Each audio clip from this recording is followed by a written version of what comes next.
तो हमने क्या क्या पढ़ा? हरे कृष्णा, सभी को दंडवत प्रणाम। तो आज 10वें अध्याय को शुरू करने से पहले हम 9 अध्यायों का एक क्विक रिकैप करेंगे। इस रिकैप में क्या होता है, हम जल्दी जल्दी ये डिस्कस करते हैं कि हमने इन 9 अध्यायों में क्या पढ़ा।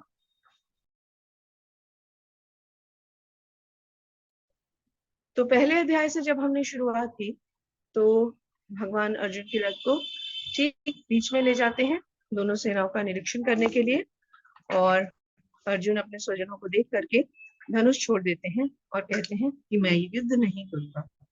इस युद्ध को ना करने के अर्जुन 5 कारण देते हैं। अब 5 कारण क्या है, आप में से कौन बताएगा?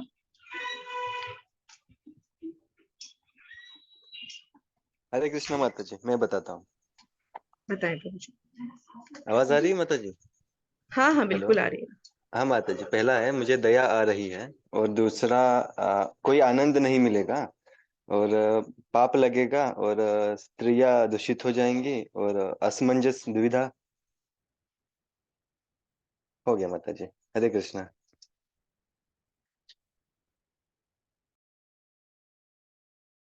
बिल्कुल ठीक, ये 5 कारण आपने बिल्कुल सही बताए। ये 5 कारण यही हैं।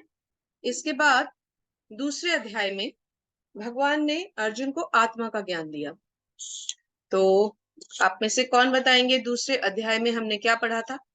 क्विकली रिकैप की तरह ही हमें जानना है, कोई डिस्कशन कोई लंबा नहीं चाहिए। थोड़ा सा आप हमें बताएं ताकि हमें ये भी समझ में आए कि आपको अध्याय समझ में आ भी रहे हैं कि नहीं। हरे कृष्णा माता जी।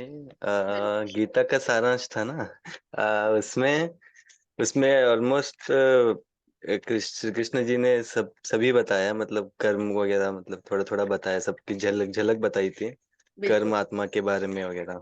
बिल्कुल बिल्कुल सही कहा आपने। इस हाँ माता अध्याय जी। में भगवान ने कर्म का ज्ञान, आत्मा का ज्ञान, थोड़ा थोड़ा हमें हर चीज का ज्ञान दिया है। भगवान ने थोड़ा थोड़ा हमें एक ग्लिम्स दिया है कि भगवत गीता में आगे हमने क्या पढ़ा। तीसरे, चौथे और 5वें अध्याय में हमने कर्मों से रिलेटेड पहले कर्मों को जाना कि कर्म योग क्या है, क्योंकि भगवान ने 3 रास्ते बताए हैं। भगवान ने क्या क्या रास्ते बताए? भगवान ने कहा एक है कर्म योग, एक है ज्ञान योग और एक है भक्ति योग। किस चीज के? भगवान को पाने के, उनकी भगवत प्राप्ति के। तो इन तीनों रास्तों के लिए भगवान ने सबसे पहले कर्म योग बताया। उसके बाद भगवान ने चौथे अध्याय में दिव्य ज्ञान दिया और भगवत गीता का इतिहास भी बताया। फिर 5वें अध्याय में भगवान ने कर्मों को डिटेल में समझाया कि कितने तरह के कर्म होते हैं, अकर्म क्या है, सकर्म क्या है और विकर्म क्या है। तीनों तरह के भगवान ने कर्म बताए। उसके बाद छठे अध्याय में भगवान ने ध्यान योग बताया, जिसमें कि भगवान ने अष्टांग योग की हमें नॉलेज दी कि 8 तरह से 8 विभागों में इसको विभाजित करके अष्टांग योग को सिखाया। फिर 7वें और 8वें अध्याय में भगवत ज्ञान और भगवत प्राप्ति।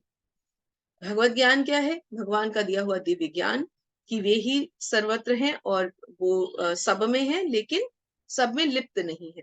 और फिर भगवत प्राप्ति, जिसके उन्होंने मार्ग बताए कि अंत काल में उनका स्मरण करते हुए जो भी शरीर को, देह को त्यागता है वो भगवान के धाम जाता है।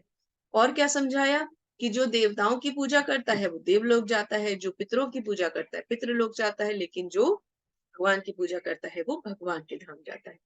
और फिर 9वें अध्याय में भगवान ने गुह्य ज्ञान दिया। क्या गुह्य ज्ञान? कि भगवान ही सर्वोत्तम है, सबसे ऊपर है, भगवान से ऊपर कोई नहीं है। हमें केवल और केवल उन्हीं का स्मरण करना चाहिए। भगवान ने नवदा भक्ति भी बताई कि 9 प्रकार से भगवान का स्मरण, श्रवण, कीर्तन, पाद सेवन, ये सब विधियां बताते हुए कैसे हम भगवत प्राप्ति के मार्ग पे चल सकते हैं। अब हम चलते हैं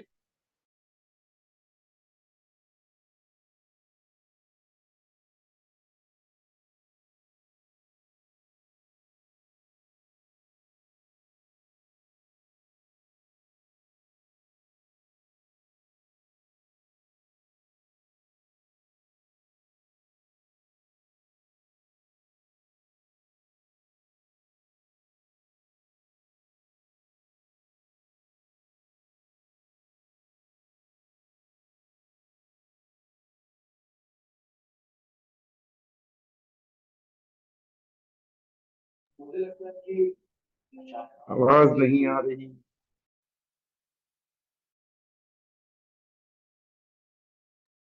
ओके, सॉरी प्रभु जी, म्यूट रह गया था। तो ये 10वां अध्याय जिसे हम जानते हैं विभूति योग के नाम से, और हम इसे क्या कहते हैं, श्री भगवान का ऐश्वर्य। अर्थात इस अध्याय में हम भगवान के ऐश्वर्यों को जानेंगे। तो अब आप सब पढ़ने के लिए हैंड रेज कर सकते हैं, और हम इस अध्याय की शुरुआत करते हैं पहले श्लोक के साथ। श्री भगवानुवाच भूय एव महाबाहो शृणु मे परमं वचः यत्ते हतं प्रियमाणाय वक्ष्यामि हितकाम्यया। भगवान क्या कहते हैं, हे अर्जुन, चूंकि तुम मेरे प्रिय सखा हो और मेरे प्रिय मित्र, अर्थात सखा भी हो, मित्र भी हो, भक्त भी हो और भगवान के शिष्य भी हो, तो भगवान क्या कहते हैं, इसलिए मैं तुम्हारे लाभ के लिए ऐसा ज्ञान दूंगा जो तुमने अभी तक नहीं सीखा होगा, और जो अभी तक मैंने ज्ञान दिया है उन सभी ज्ञानों में भी वो सबसे उत्तम होगा। और वो कौन सा ज्ञान हो सकता है, भगवान अपने बारे में आप बताएंगे, क्योंकि भगवान को जानना ही तो सबसे बड़ा ज्ञान है। तो भगवान क्या कहते हैं, और इस अध्याय की एक विशेषता है, इस अध्याय को आप सब बहुत ध्यान से पढ़िए, क्योंकि 10.8, 9, 10 और 11 ये 4 श्लोक पूरी भगवत गीता का सार है। इन्हें हम चतुर्श्लोकी गीता के नाम से भी जानते हैं। तो बहुत इंपॉर्टेंट है, आप बहुत ध्यान से पढ़िए, और वो 4 श्लोक आपको याद भी करने हैं। न मे विदुः सुरगणा प्रभवं न महर्षय अहमादिर ही देवानां महिर्षीणां च सर्वशः। विशाल प्रभु जी, हरे कृष्ण। हरे कृष्ण माता जी। न तो देवता न तो देवतागण मेरी उत्पत्ति या ऐश्वर्य को जानते हैं, और न महर्षिगण ही जानते हैं, क्योंकि मैं सभी प्रकार से देवताओं और महर्षियों का भी कारण स्वरूप उद्गम हूँ। नीचे का पेट पढ़ना है माता जी। हाँ जो जी मुझे प्रभु जी, बताइए। अजन्मा अनादि समस्त लोकों के स्वामी के रूप में जानते हैं, मनुष्यों में केवल वही मोह रहित और समस्त पापों से मुक्त होता है। हरे कृष्ण माता जी। हरे कृष्ण। भगवान क्या कह रहे हैं कि न तो देवतागण मेरी उत्पत्ति को जानते हैं, न महर्षि। तो भगवान क्या कह रहे हैं कि मुझे कोई देवता या कोई ऋषि नहीं समझ सकता। क्यों? क्योंकि मैं तो अजन्मा हूँ, अनादि हूँ, मैं तो समस्त लोगों का स्वामी हूँ। मुझे कौन समझ सकता है? जो मोह रहित हो, जो सब पापों से मुक्त हो। और वो कौन होता है जो मोह रहित होता है और सब पापों से मुक्त होता है? कौन होता है वो भक्त होता है। तो भगवान को केवल उनके शुद्ध भक्त, जैसे श्रीला प्रभुपाद है, सिर्फ और सिर्फ उनके शुद्ध भक्त समझ सकते हैं। कोई ज्ञानी, कोई महर्षि, कोई बहुत तपस्या करने वाला, कोई बहुत धनी, कोई बहुत अमीर आदमी, या कोई बहुत योगी, बहुत सारे यज्ञ करने वाला, ऐसा कोई नहीं जान सकता। उन्हें केवल और केवल जान सकता है उनका अपना शुद्ध। पढ़िए प्रभु जी। हरे कृष्ण माता जी। सप्त ऋषिगण तथा उनसे भी पूर्व 4 अन्य महर्षि एवं सारे मनु मानव जाति के पूर्वज सब मेरे मन से उत्पन्न है, और विभिन्न लोकों में निवास करते हैं।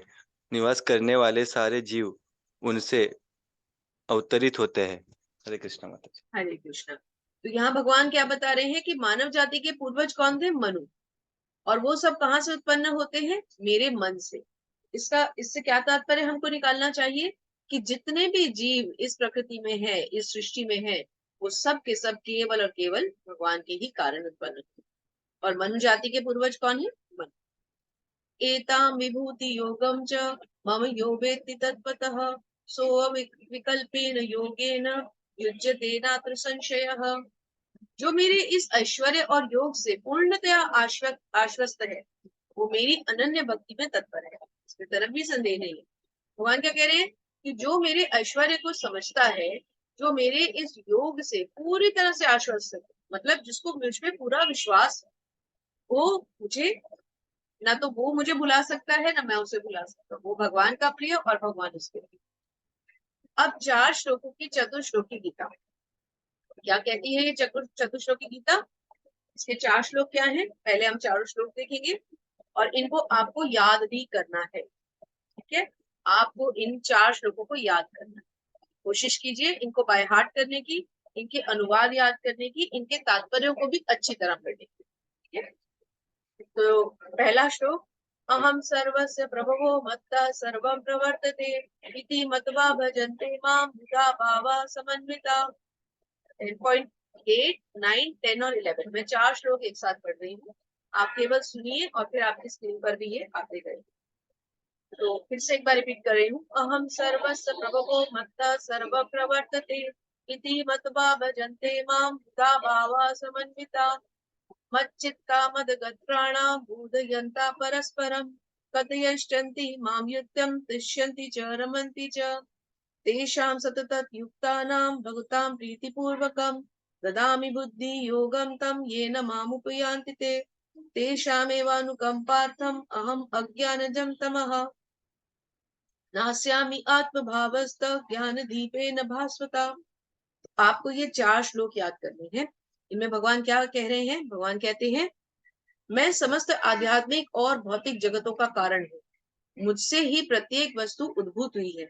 जो लोग इस तथ्य को जानते हैं वो मेरी प्रेमा भक्ति में लगे रहते हैं और पूरे हृदय से मेरी पूजा करते हैं। तो पहले श्लोक में भगवान अपने आप को आध्यात्मिक और भौतिक जगतों का कारण घोषित करते हैं। दूसरे श्लोक में दूसरे श्लोक में सेम श्लोक जो अभी हमने पढ़ा था, मच्चित्ता मदगत प्राणा बोधयन्ता परस्परम कथयिष्यन्ति मां निष्टम तुष्यन्ति च रमन्ति च। मेरे शुद्ध भक्तों के विचार मुझ में वास करते हैं, अपना जीवन मेरी सेवा में अर्पित करते रहते हैं और वे एक दूसरे को ज्ञान प्रदान करते हैं, मेरी बातें करते हैं और संतोष अनुभव करते हैं। देखिए भक्त आपस में क्या करते हैं, भक्त जो होते हैं वो सदा भगवान का स्मरण करते रहते हैं, है ना, और भगवान में ही उनके विचार भी वास करते रहते हैं। और जब भक्त एक दूसरे से भगवान के बारे में बातें करते हैं तो भक्त अपने आप में बहुत ही प्रसन्न अपने आप को महसूस करते हैं, उन्हें फिर किसी और चीज की आवश्यकता नहीं रह जाती, है ना। देखिए एक छोटा सा कीर्तन भी दिया गया है, आप सुनिए इसे। हरे कृष्णा कृष्ण कृष्ण हरे हरे हरे राम राम राम राम हरे हरे।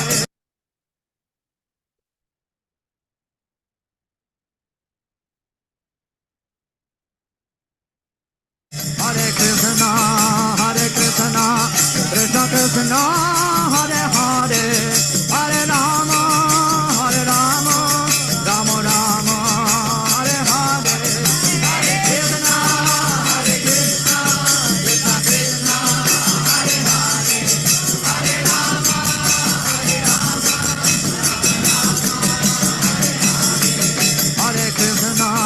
हरे कृष्ण कृष्ण कृष्ण हरे हरे हरे राम राम राम हरे हरे।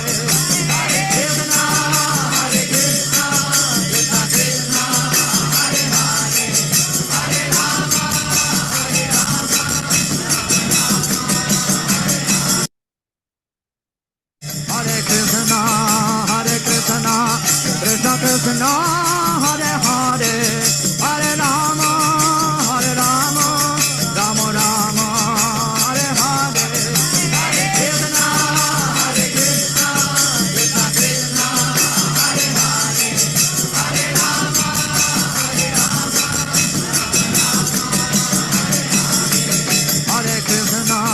हरे Krishna Krishna Krishna Hare Hare Hare Ram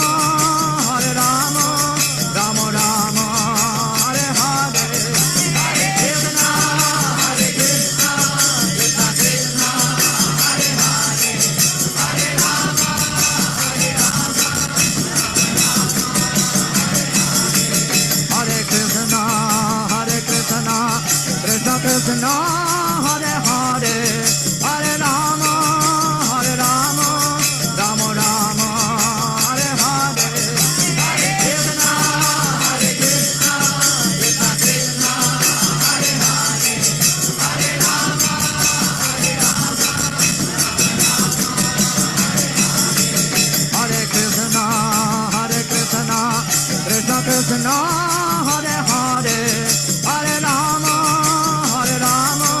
Rama Rama, Hare Hare, Hare Krishna, Krishna Krishna, Hare Hare, Hare Rama,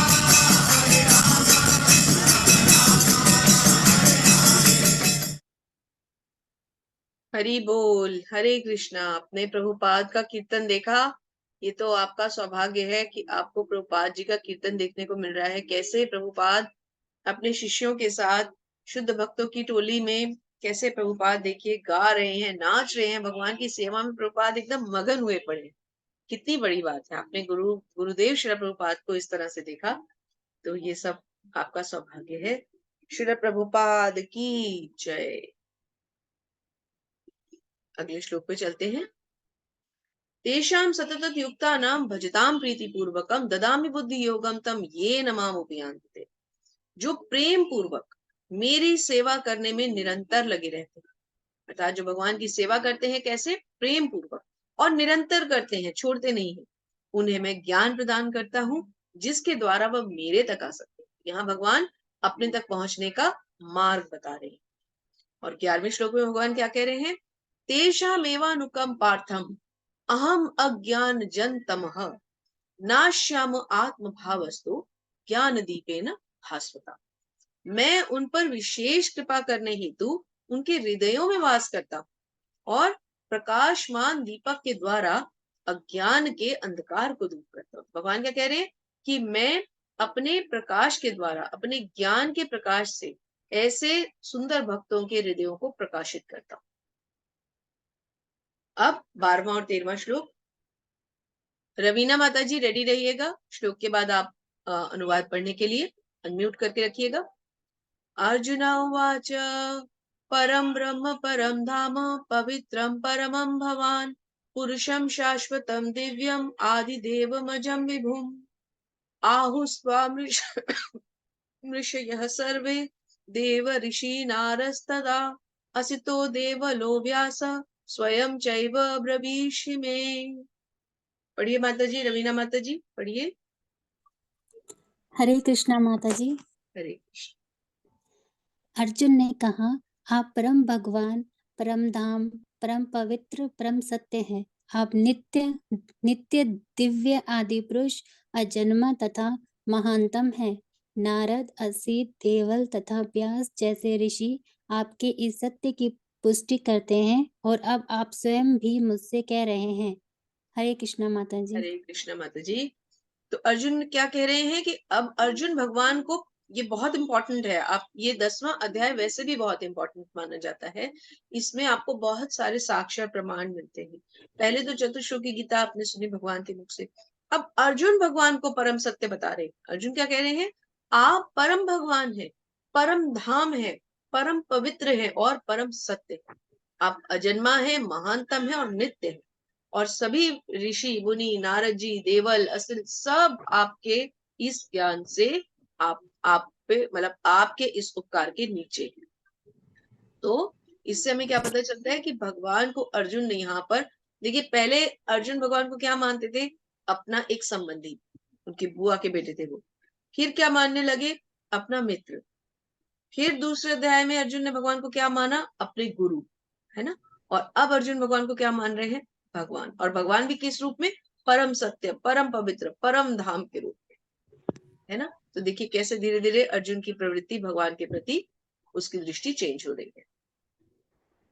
सर्वमेत धृतम मन्ये यन्मां वदसि केशव न हि ते भगवन्त्य व्यक्तिम विदुर्देवान दानवाः। पढ़िए माता जी।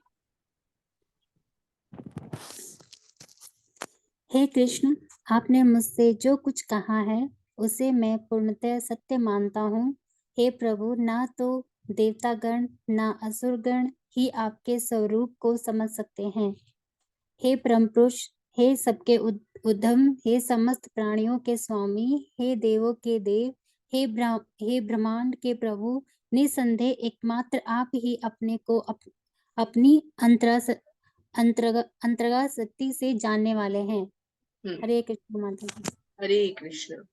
तो अब अर्जुन भगवान को क्या कह रहे हैं कि आपने मुझे जो कुछ भी कहा मैं तो उसे सत्य मानता हूं, और आप न तो देवता न तो असुर, आपके इस स्वरूप को कोई नहीं समझ सकता। अर्जुन ऐसा क्यों कह रहे हैं? क्योंकि अर्जुन अब इस सत्य पे आ गए हैं, इस परम सत्य, भगवान के इस परम सत्य होने को अर्जुन पूरी तरह से स्वीकार कर चुके हैं। और वो ये भी मानते हैं कि बाकी अन्य देवी देवता या महर्षि या जो भी है, जैसे भगवान ने भी कहा कि ये ज्ञान मैं तुम्हें इसलिए दे रहा हूं क्योंकि तुम मेरे परम मित्र हो, मेरे परम शिष्य हो, मेरे परम भक्त हो। अदरवाइज कोई भी ज्ञानी, कोई तपस्वी, कोई योगी, कोई मुनि, कोई ऋषि ऐसे नहीं भगवान के ज्ञान को समझ सकता। उसी बात को अर्जुन यहाँ अब दोहरा रहे हैं। फिर हे परम पुरुष, देखिए अब अर्जुन ने भगवान को परम धाम, परम सत्य, परम पवित्र भी कहा, परम पुरुष भी कह रहे हैं। वो परम पुरुष मतलब पुरुषों में परम। हे सबके उद्गम, अब अर्जुन ने ये स्वीकार कर लिया है कि आप ही सब, you are the source of all sources, you are the origin, सब आप में से निकला है। हे समस्त प्राणियों के स्वामी, क्या कह रहे हैं? समस्त प्राणियों के स्वामी। अर्जुन ने सब कुछ मान लिया है। ये देवों के देव, ये ब्राह्मण के प्रभु, सॉरी ब्रह्मांड के प्रभु, निस्संदेह एकमात्र आप ही अपनी अंतरंगा शक्ति से जाने जानने वाले। तो क्या कहते हैं अर्जुन? आप ही अपनी शक्ति से ही जाने जा सकते हैं। अगर हम सारा दिमाग भी लगा दे तो भी हम भगवान के इस रहस्य को नहीं जान सकते। परम सत्य है वो, समस्त कारणों के कारण है, समस्त उद्गमों के उद्गम है, समस्त स्रोतों के स्रोत हैं। उन्हें जानना आसान थोड़ी है। जी माता जी, ये भी पढ़िए। रवीना माता जी पढ़िए। जी माता जी। हे कृष्ण, हे परम योगी, मैं किस तरह आपका निरंतर चिंतन करूं और आपको कैसे जानूं? हे भगवान, आपका स्मरण किन किन रूपों में किया जाए? हे जनार्दन, आप पुनः विस्तार से अपने ऐश्वर्य तथा योग शक्ति का वर्णन करें। मैं आपके विषय में सुनकर कभी तृप्त नहीं होता हूँ, क्योंकि जितना ही आपके विषय में सुनता हूँ उतना ही आपके शब्द अमृत को चखना चाहता हूँ। हरे कृष्णा। हरे कृष्णा। तो भगवान को अर्जुन क्या कह रहे हैं कि मैं आपके बारे में और जानना चाहता हूँ, जितना मैं जान पाया हूँ। क्योंकि एक बार जब जिज्ञासा भगवान को जानने की हो जाएगी तो वो तो बढ़ती जाएगी जिज्ञासा, वो कभी शांत नहीं होगी। तो कहते हैं मैं आपको और कैसे जानूं, मैं आपका और स्मरण कैसे करूं, किन किन रूपों में आपका स्मरण करूं। आप पुनः विस्तार से अपने ऐश्वर्य और योग शक्ति का वर्णन करें, क्योंकि मैं इसे सुन के अब तृप्त नहीं हो रहा। मैं जितना इसे सुन रहा हूं मैं उतना ही से और सुनना चाहता हूँ और पाना चाहता हूँ। ऐसा ही तो होगा जब हम भगवान के बारे में जानेंगे और फिर भगवान को पहचानने की कोशिश करेंगे, तो ऐसा ही होगा ना। अब हमें एक एक करके भगवान की क्वालिटीज सुनने को मिलेगी। तो माता जी, आपको क्या करना है, ये सारी की सारी क्वालिटीज आपको पढ़नी कैसे हैं? जैसे आई एम अमंग, मतलब मैं क्या हूं इन सब में। अब मैं विष्णु हूं किसमें? आदित्यों में। सितारों में कौन हूं? चांद हूं। वेदों में सामवेद हूं। ऐसे आप रिवर्स पढ़िएगा, ठीक है माता जी? और धीरे धीरे आराम आराम से। कैसे? भगवान आदित्यों में विष्णु है, सितारों में भगवान चांद है, वेदों में सामवेद है, देवताओं में इंद्र है। ऐसे धीरे धीरे पढ़िए बिल्कुल, ताकि सबको समझ में आ जाए। भगवान के ऐश्वर्य सुनने जा रहे हैं हम, बहुत ध्यान से सुनिएगा। रवीना माता जी अनम्यूट कर पा रही हैं आप?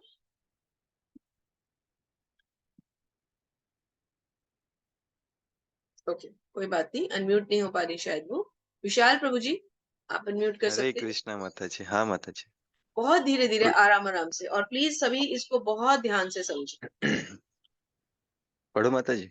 जी। Among I am, Aditya's Vishnu, सितारे चांद, वेदो वेदो सामवेद, देवता इंद्र, सेंसेस मन, जीवित प्राणियों जीवन शक्ति, रुद्र शिव, यक्ष और राक्षस, विट, अ, विट, विटेश कुबेरा, यक्ष और यक्ष हो गया वो, पुजारी बृहस्पति,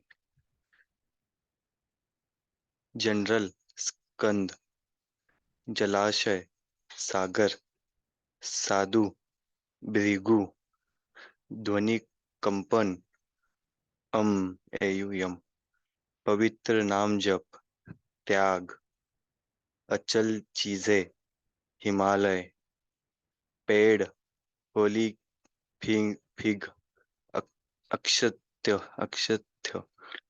देवताओं के ऋषि, नारद, डेमीगॉड्स के गायक, चित्रारथ। हरे कृष्णा माता जी। हरे कृष्ण प्रभु जी। तो भगवान ने अपनी सारे ऐश्वर्य मतलब अपनी क्वालिटीज बताई कि आदित्यों में वो विष्णु है, सितारों में चांद है, वेदों में सामवेद है, देवताओं में भगवान इंद्र है, सेंसेस में अर्थात हमारी इंद्रियों में वो मन है, जीवित प्राणियों की वो जीव शक्ति है, रुद्रों में शिव है, यक्ष और राक्षसों में कुबेर है, पुजारियों में बृहस्पति है, जनरल स्कंद। तो इसको आप जनरल ना समझे, ये स्कंद किसी और चीज के लिए आया है, ये हम भगवत गीता से चेक कर लेंगे। जलाशयों में वो सागर है। मेरे बैकग्राउंड में कोई एम्बुलेंस एक्चुअली फंसी हुई है, आप शायद उसकी थोड़ी नॉइज आ रहा होगा, पर आई थिंक अब चले गए हैं, तो काफी शोर था यहाँ एम्बुलेंस की वजह से। साधुओं में वो भृगु है, ध्वनि कंपन में ओम है, पवित्र नामों के जप में भगवान क्या है, त्याग है, अचल चीजों में भगवान हिमालय है, पेड़ों में अश्वत्थ है, देवताओं और ऋषियों में नारद है, और जो देवताओं के गायक होते हैं उनमें चित्ररथ है। ये भगवान ने अपनी क्वालिटीज बताई। आगे पढ़ते हैं इसी का सेकंड पार्ट। कविता घोष माता जी आप पढ़िए। हरे कृष्ण माता जी। हरे कृष्ण, दंडवत प्रणाम।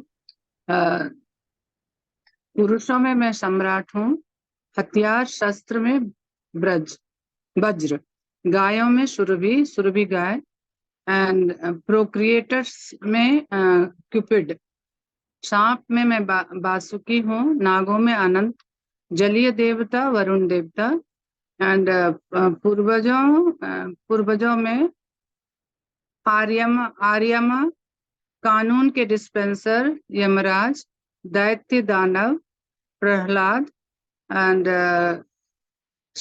बस में करना, समय को मैं बस में करते हैं भगवान। जानवरों में सिंह है वो, पक्षियों में गरुड़ है, शोधक में हवा है, एंड मछलियों का वर्ग है शार्क। बहती नदियां में भगवान गंगा है, रचना, शुरुआत, अंत और मध्य भी, एंड विज्ञान में आध्यात्मिक विज्ञान, एंड लॉजिशियन सम्यक सत्य। हरे कृष्ण। हरे कृष्ण। भगवान ने क्या बताया है, भगवान ने अपने और सभी ऐश्वर्यों के बारे में वर्णन किया है। क्या, पुरुषों में भगवान सम्राट है, हथियारों में वज्र है, गायों में सुरभि।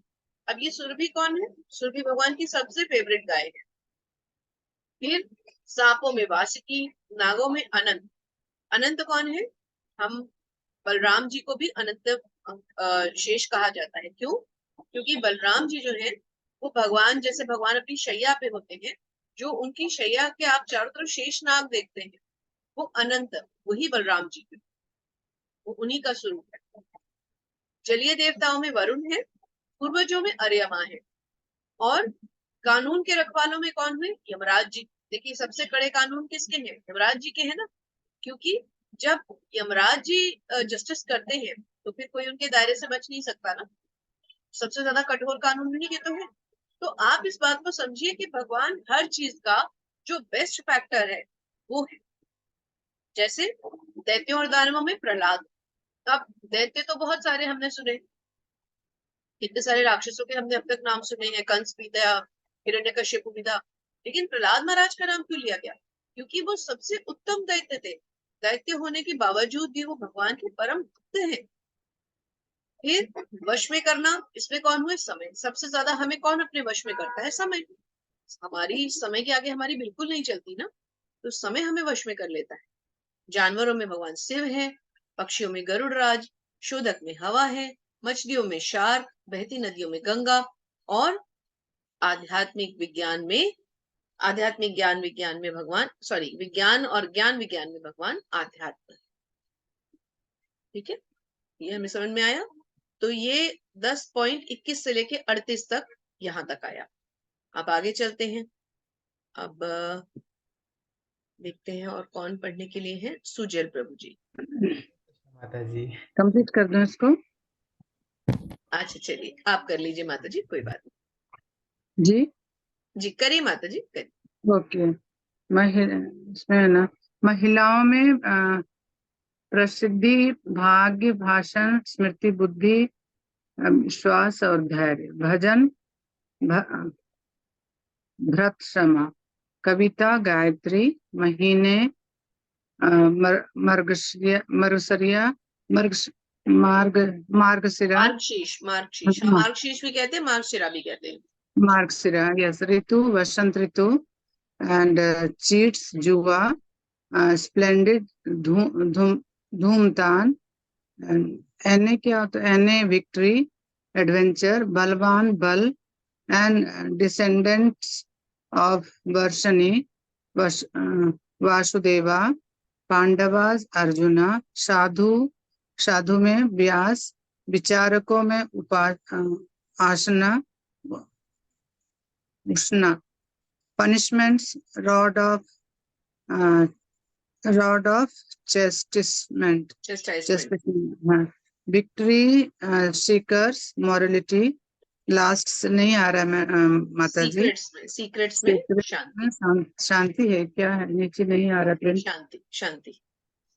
जी, तो भगवान क्या बता रहे हैं? महिलाओं की सबसे बड़ी योग्यता क्या होती है कि महिलाएं मधुर भाषिणी होती हैं, वो प्रसिद्ध होती हैं, उनकी स्मृति बहुत अच्छी होती है, बुद्धि अच्छी होती है, उनमें विश्वास होता है और उन्हें धैर्य होता है। तो ये सारे कैरेक्टरिस्टिक्स क्योंकि महिलाओं के बेस्ट कैरेक्टरिस्टिक्स है, तो भगवान कहते हैं महिलाओं में मैं ये हूँ। फिर भजनों में बृहद समा, बृहद समा एक ऐसा भजन है जो हमें सामवेद में बृहद समा के जो है जिस तरह से छंदों के रूप में इसको गाया जाता है ना, उसी में सामवेद को भी बनाया गया है। तो बृहद समा। कविताओं में भगवान गायत्री है। माहों में मार्गशीर्ष जो अभी आने वाला है, जिसमें कि हम भगवत गीता मैराथन, जो भगवत गीता डिस्ट्रीब्यूशन होती है ना सबसे ज्यादा, वो इसी मंथ में होती है। फिर ऋतुओं में सबसे सुंदर ऋतु कौन सी होती है? वसंत, जिसमें बहुत से सुंदर फूल आते हैं। चीट्स मतलब धोखा देने वालों में, छलियों में भगवान कौन है? जुआ है। फिर बलवानों के भगवान बल है। डिसेंडेंट्स ऑफ वृष्णि, भगवान वृष्णि वंश के थे ना, तो वृष्णि वंशजों में कौन है? स्वयं खुद वासुदेव। पांडवों में कौन है? अर्जुन। अब यहाँ एक प्रश्न, पांडवों में भगवान ने स्वयं को अर्जुन क्यों कहा? युधिष्ठिर भी तो कह सकते थे। युधिष्ठिर कितने योग्य ब्राह्मण, कितने योग्य पांडव थे। सबसे ज्यादा तो वो ही योग्य थे, क्योंकि उन्होंने कभी झूठ नहीं बोला, कभी किसी को धोखा नहीं दिया, और वो इतने धर्म के पुत्र थे, धर्मराज के पुत्र थे, तो युधिष्ठिर क्यों नहीं? पांडवों में अर्जुन क्यों?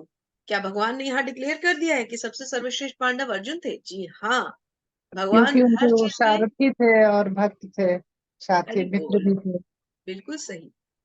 और भगवान ने यहाँ क्लियर डिक्लेयर कर दिया कि अर्जुन ही सबसे श्रेष्ठ पांडव थे, क्योंकि भगवान हर कैटेगरी में अपने आप को श्रेष्ठ बता रहे हैं।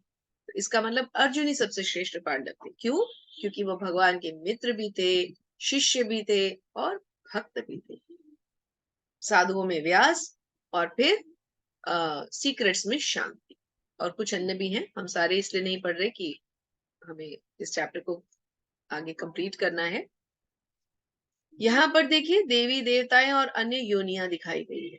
ब्रह्मा जी दिखाए गए हैं, विष्णु जी दिखाए गए हैं, शिव जी दिखाए गए हैं, ऐरावत दिखाया गया है। तो भगवान अपनी श्रेष्ठताएं जो भगवान ने बताई हैं, वो सभी भगवान यहाँ दिखा रहे हैं। जैसे रुद्रों में भगवान ने कहा मैं शिव हूँ, ऋषियों में मैं नारद हूँ, पशुओं में मैं सिंह हूँ, सर्पों में मैं वासुकी हूँ, नागों में मैं अनंत हूँ। भगवान बताया था ना भगवान ने। घोड़ों में मैं घोड़े का नाम मैं भूल रही हूँ, जैसे हाथियों में ऐरावत है ना, ऐसे ही घोड़े का भी नाम है। भगवत गीता से हम आपको देख सकते हैं, आराम से देख सकते हैं। अश्ववाह या समथिंग है कुछ में, सॉरी मैं भूल रही हूँ थोड़ा सा। गायों में सुरभि हूँ। तो वो जो कुछ भी भगवान ने वहां बताया, उन सबकी आप देखिए यहाँ। देवों में इंद्र हूँ, सबकी यहाँ पिक्चर दी गई।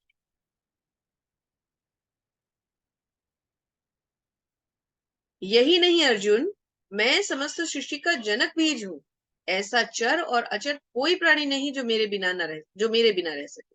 तो भगवान डिक्लेयर कर रहे हैं कि मेरे बिना प्राणी कोई भी नहीं रह सकता, चाहे वो चर हो चाहे अचर। क्यों? क्योंकि मैं तो समस्त सृष्टि का जनक बीज हूँ, जनक प्रदाता हूं ना, जनक प्रदाता पिता हूं मैं। हे परंतप, मेरी दैवी विभूतियों का कोई अंत नहीं है।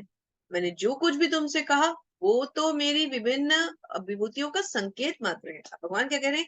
इतना कुछ बताने के बाद भगवान कह रहे हैं ये तो एक संकेत मात्र था, ये तो कुछ भी नहीं है, अभी तुमने मुझे जाना ही कहाँ है। और ऐसे सुंदर भगवान को आप यहीं बैठे बैठे ऐसे ही दर्शन पा लेते हैं। हरि बोल। कितना सुंदर रूप है भगवान और राधा रानी का, इतना मन को एकदम से लुभा लेता है भगवान का ये रूप। श्याम वर्ण है, पीतांबर वस्त्र है, वैजंती माला पहनी हुई है, हाथों में वेणु पकड़ी हुई है, साथ में राधा रानी जी है ना। ये भगवान का रूप है। और आप ध्यान से देखिए तो एक कमल के अंदर दिखाया गया है भगवान को। दर्शन कीजिए। हरे कृष्ण। आगे चलते हैं। एक और सुंदर रूप देखिए, कितना सुंदर रूप है भगवान का।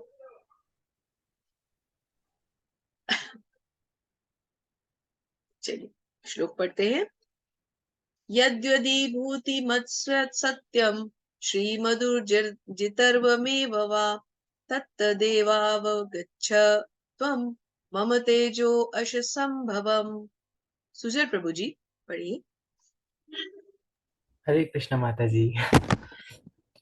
तुम जान लो कि सारा ऐश्वर्य, सौंदर्य तथा तेजस्वी सृष्टियां मेरे तेज की एक सफलिंग मात्र से उद्भूत है। क्या कहते हैं भगवान की ये जितना भी ऐश्वर्य है, पिछले श्लोक में भगवान ने क्या कहा कि इससे कोई, ये तो मेरा एक संकेत मात्र है मेरी विभूतियों का। अब क्या कह रहे हैं कि ये समस्त सृष्टियां, ये तेजस्वी चीजें, ये ऐश्वर्य, ये सौंदर्य, ये एक मेरे स्फुलिंग मात्र से उद्भूत हो जाता है। स्फुलिंग मतलब एक छोटी सी चिंगारी जिसे कहते हैं। ये कोई बड़ी चीज नहीं है जो ऐश्वर्य मैं बता रहा हूँ, इससे तो पता नहीं और कितना असीम है मेरा ऐश्वर्य। कि भगवान का रूप फिर से आप दर्शन कीजिए।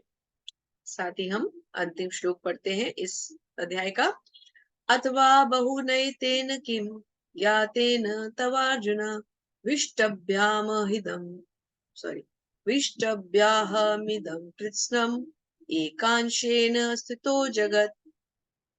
पढ़िए प्रभु जी। हरे कृष्ण माता जी। किंतु हे अर्जुन, इस सारे विशद ज्ञान की आवश्यकता क्या है? मैं तो अपने एक अंश मात्र से संपूर्ण ब्रह्मांड में व्याप्त होकर इसको धारण करता हूँ। हरे कृष्ण। हरि बोल। क्या कह रहे हैं प्रभु? भगवान ने क्या कहा है? इस सारे विशद ज्ञान की आवश्यकता ही क्या है तुम्हें? मैं तो एक अंश मात्र से इस पूरे ब्रह्मांड को धारण करता हूँ। तुम कहाँ मेरी ये विभूतियों में फंस रहे हो? ये तो कुछ भी नहीं है, ये तो एक अंश है, ये तो एक संकेत है, ये तो एक स्फुलिंग मात्र है। मैं तो अपने एक छोटे से अंश से संपूर्ण ब्रह्मांड को धारण करता हूँ। कैसे? भगवान के एक विस्तार कौन है? महाविष्णु, गर्भोदक्षाय विष्णु, क्षीरोदक्षाय विष्णु, हमने पढ़ा था ना। तो ये ब्रह्मांड कहाँ से निकलते हैं? भगवान के रोम छिद्रों से तो निकलते हैं। तो ऐसे श्री भगवान की ऐश्वर्य क्या कोई सीमा हो सकती है क्या? नहीं, बिल्कुल नहीं, हो ही नहीं सकती। तो तभी भगवान कह रहे हैं कि इस ऐश्वर्य के बारे में तुम क्या समझोगे या क्या जान सकते हो? ये तो कुछ भी नहीं है अभी। ऐसा तो मेरा पता नहीं कितना ऐश्वर्य है। जी प्रभु जी पढ़िए। हरे कृष्ण माता जी। श्री प्रभुपाद के द्वारा श्री प्रभुपाद की जय। भगवान अपने अंश के विस्तार से परमात्मा रूप में सर्वव्यापी है, जो हर विद्यमान वस्तु में प्रवेश करता है। अतः शुद्ध भक्त पूर्ण भक्ति में कृष्ण भावनामृत में अपने मनों को एकाग्र करता है। अतएव वे नित्य नित्य दिव्य पद में स्थित रहते हैं। इस अध्याय के श्लोक 8 से 11 तक कृष्ण की भक्ति तथा पूजा का स्पष्ट संकेत है। शुद्ध भक्ति की यही विधि है। इस अध्याय में इसकी भलीभांति व्याख्या की गई है कि मनुष्य भगवान की संगति में किस प्रकार चरम भक्ति सिद्धि प्राप्त कर सकता है। हरे कृष्ण माता जी। हरे कृष्ण प्रभु जी, बहुत बहुत धन्यवाद। तो क्या बता रहे हैं? भगवान कह रहे हैं, अब भगवान तो प्रभुपाद क्या कह रहे हैं? भगवान अपने अंश के विस्तार से परमात्मा रूप में सर्वव्यापी है। तो परमात्मा क्या है? हमने भगवान की 3 फॉर्म्स पढ़ी है, भगवान, फिर ब्रह्म और फिर परमात्मा। तो भगवान कौन है? स्वयं श्री भगवान। ब्रह्म कौन है? भगवान के शरीर की कांति, जिसमें कि निर्विशेषवादी लीन होने की बात करते हैं। और परमात्मा क्या है? अंश रूप में हम सब जीवों के हृदय में परमात्मा रूप में भगवान स्थित रहते हैं। तो क्या कह रहे हैं? भगवान तो अपने अंश के विस्तार से परमात्मा रूप में सर्वव्यापी है, जो हर विद्यमान वस्तु के अंदर प्रवेश करता है। क्षीरोदक्षाई रूप में भगवान जाते हैं ना, परमात्मा रूप में आपके अंदर, हर जीव के अंदर है। तो शुद्ध भक्त क्या है? जो पूर्ण कृष्ण भावनामृत में अपने मनों को एकाग्र कर लेता है।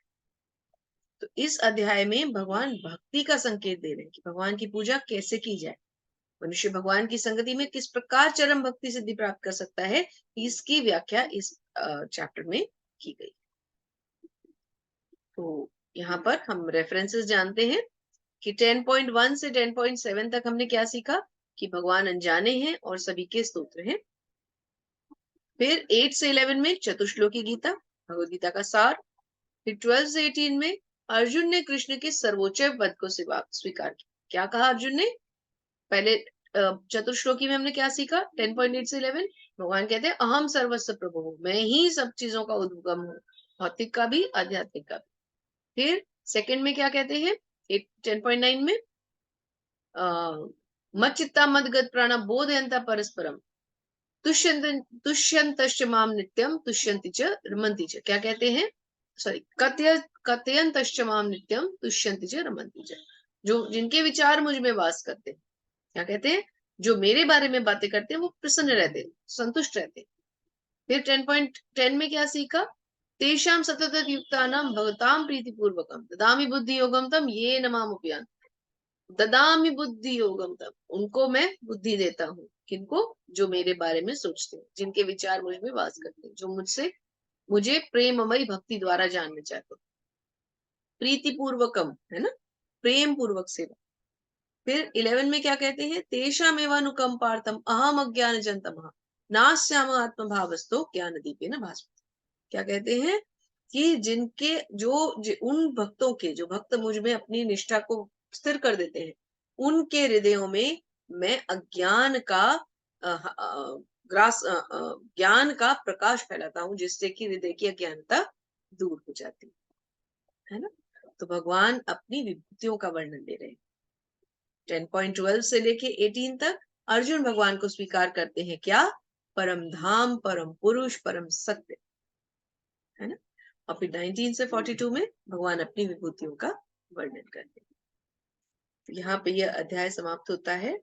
ये अध्याय भगवान की विभूतियों पर है, भगवान के ऐश्वर्य पे है। तो आप बहुत ध्यान से इस अध्याय को दोबारा एक बार, 2 बार, 3 बार, जितना हो सकता है अवश्य पढ़ें। और जो भी आपको दुविधा लगे आप मुझसे अवश्य पूछें। किसी का कोई प्रश्न है?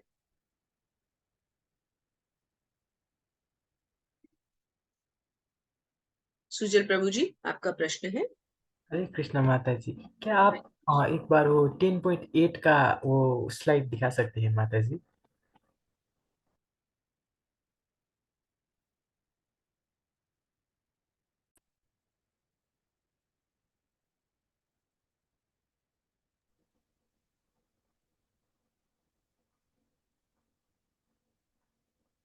टेन पॉइंट एट माता जी। हाँ माता जी, इसमें जो है ना माता जी, ये क्या कोई मीनिंग है क्या माता जी इस पिक्चर में? पिक्चर में? हाँ, कोई मीनिंग है क्या? हाँ, एक मिनट, मैंने उसको ऑन किया था, एक सेकंड।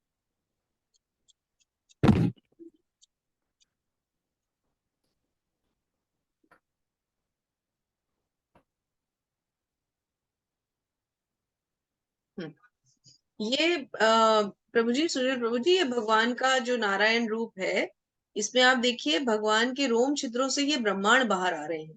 आप देख रहे हैं हर ब्रह्मांड, जो ये जो छोटे छोटे आपको सर्कल्स, बॉल्स नजर आ रहे हैं, स्फीयर्स नजर आ रहे हैं, ये सब भगवान के रोम छिद्रों से निकले हुए ब्रह्मांड है। और भगवान अपने इस चतुर्भुज रूप में, अर्थात गर्भोदक्षाई विष्णु के रूप में बैठे हुए हैं। और फिर आप देखिए, सॉरी, महाविष्णु के रूप में बैठे हुए, लेटे हुए अपनी शैया पे। और गर्भोदक्षाई विष्णु के रूप में भगवान प्रत्येक ब्रह्मांड के अंदर है। ध्यान से देखिए, हर सर्कल के, हर ब्रह्मांड के अंदर भी भगवान की आपको छवि दिखेगी। और फिर जो उस ब्रह्मांड के जीव होंगे उसमें भगवान क्षीरोदक्षाई विष्णु के रूप में प्रवेश करेंगे, परमात्मा रूप में। और सबसे ऊपर कौन है? भगवान अपने द्विभुज रूप में, अर्थात आदि पुरुष गोविंद के रूप में, वही पीताम्बर वस्त्र और श्याम वर्ण में। क्या क्या रूप कहा माता जी आपने अभी? हाँ जी, आपने अभी क्या कहा था माता जी? 2 भुज रूप या? द्विभुज 2 बाजू वाला द्विभुज, और चतुर्भुज 4 बाजू वाला। पर दोनों ही है तो सेम ही ना माता जी, या हाँ कोई जी, बड़ा? दोनों सेम ही है या कोई बड़ा छोटा है माता जी? वो पूर्ण है, ये अंश है। हाँ। भगवान गोविंद जो है वो पूर्ण है, और ये आगे उनके अंश है, उनका विस्तार है। और माता जी हमने तो भगवान विष्णु के सिर्फ 3 ही वो पढ़ी थी ना माता जी, वो महाविष्णु, गर्भोदक्षाय विष्णु और शिरोदक्षाय विष्णु। और बिल्कुल। कल कल जब मैं क्विज कर रहा था तो माता जी उसमें एक और था, वो करुणकक्षाय विष्णु। और ऑप्शन क्वेश्चन था कि किस रूप में विष्णु हम सभी के अंदर बसते, तो उसका उत्तर था करुदक्षाय विष्णु। वो क्षीरोदक्षाय विष्णु को कारणोदक्षाय विष्णु भी कहते हैं, सेम है। वो शुक्रिया माता जी। हरे कृष्ण। विशाल प्रभु जी, क्वेश्चन है आपका। हरे कृष्ण माता जी। हरे कृष्ण। माता जी मेरा क्वेश्चन था, जैसे अभी आपने पीपीटी ये भेजा ना 10 नंबर मतलब 10th चैप्टर का, तो इसमें जो जो श्लोक्स मतलब 10.1 2 8 9 11 ये सब है ना, बस सिर्फ इतने ही पढ़ने हैं या पूरा चैप्टर ही पढ़ लूं? पूरा ही पढ़िए प्रभु जी। ओके ओके माता जी, क्योंकि मैंने देखा था ये जो मतलब पीपीटी है ना, इसके अंदर मतलब सारे कवर नहीं है, जो इम्पोर्टेंट है वही चीजें ली गई है।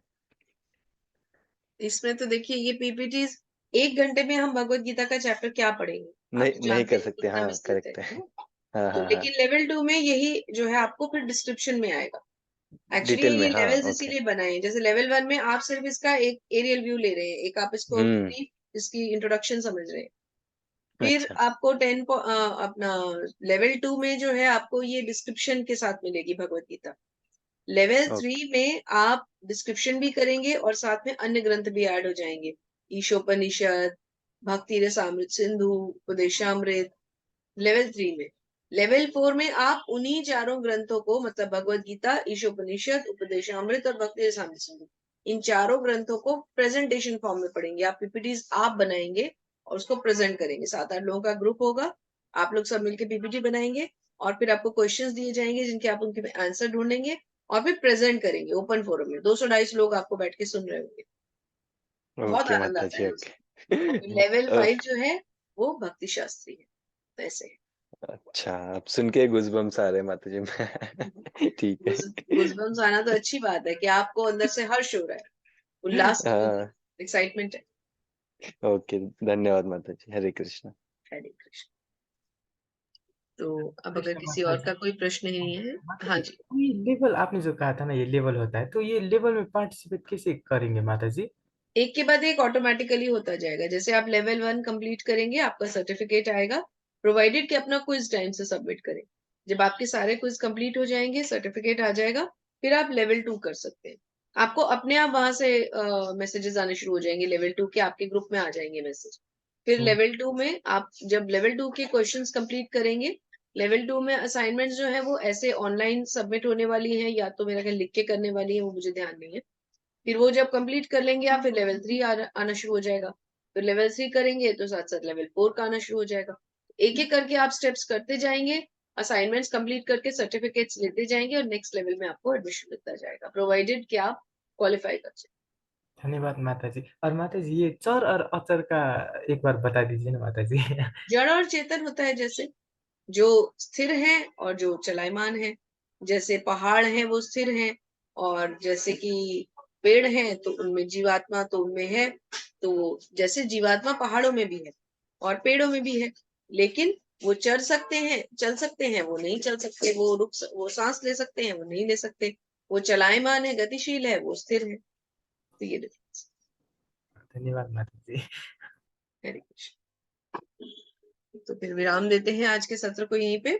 कल फिर आपसे मिलेंगे, और कल हम कोशिश करेंगे कि कल सुबह हम गुरु वंदना के साथ शुरू करेंगे अपना सत्र।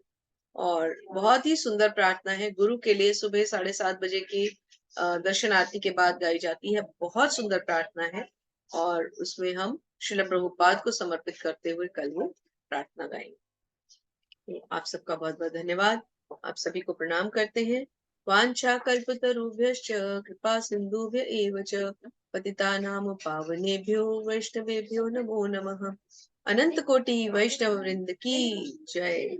श्रील प्रभुपाद महाराज की जय। आप सभी सुंदर भक्तों की जय। माता जी, क्या एक बार फिर हम रिपीट कर सकते हैं माता जी वो 4 मेन श्लोक? 4 मेन श्लोक 10.8, 9, 10 और 11। मीनिंग माता जी। ठीक है, मीनिंग माता जी, मैं मीनिंग पूछ रहा था। मीनिंग हाँ माता जी। देखिए, पहला जो 10.8 था उसमें भगवान अपने आप को डिक्लेयर कर रहे हैं, अहम सर्वस्व प्रभुः मत्तः सर्वम प्रवर्तते इति मत्वा भजन्ते मां बुधा भाव समन्वितम्। अर्थात भगवान क्या कहते हैं कि मैं समस्त उद्गमों का उद्गम हूँ। मैं आपको स्क्रीन शेयर कर देती हूँ एक बार और, ताकि आप अच्छी तरह से इसको समझ सकें। ठीक है, और प्रत्येक वस्तु मुझी से उद्भूत है। जो लोग ये जानते हैं वो मेरी प्रेमा भक्ति में लगे रहते हैं। जो इस तथ्य को समझ लेते हैं वो फिर मेरी पूजा कभी नहीं छोड़ते, वो मेरी भक्ति में हमेशा लगे रहते हैं। फिर 9th में भगवान ने क्या कहा कि मेरे जो शुद्ध भक्त होते हैं, इसीलिए पीछे श्री प्रभुपाद और अन्य भक्त दिखाए गए हैं, उनके विचार मुझ में वास करते हैं और वो अपना पूरा जीवन किसमें निकालते हैं? मेरी सेवा में। और एक दूसरे से वो ज्ञान आदान प्रदान करते हैं और मेरे विषय में बातें करते हुए मेरे जो भक्त हैं वो हमेशा आनंद में रहते हैं। इसीलिए श्री प्रभुपाद कीर्तन भी यहाँ दिखाया गया। फिर 10वें में क्या बताया गया? जो प्रेम पूर्वक मेरी सेवा में निरंतर लगे रहते हैं, जो भगवान कहते हैं जो मेरी भक्ति में निरंतर लगे रहते हैं, और वो भी कैसे? प्रेम पूर्वक। मैं उन्हें ज्ञान प्रदान करता हूँ। कौन सा ज्ञान? ऐसा विश्वसनीय और रहस्यमय गोपनीय ज्ञान, परम गुह्य ज्ञान, जिससे कि वे मेरे धाम तक आ सके, मुझ तक आ सके।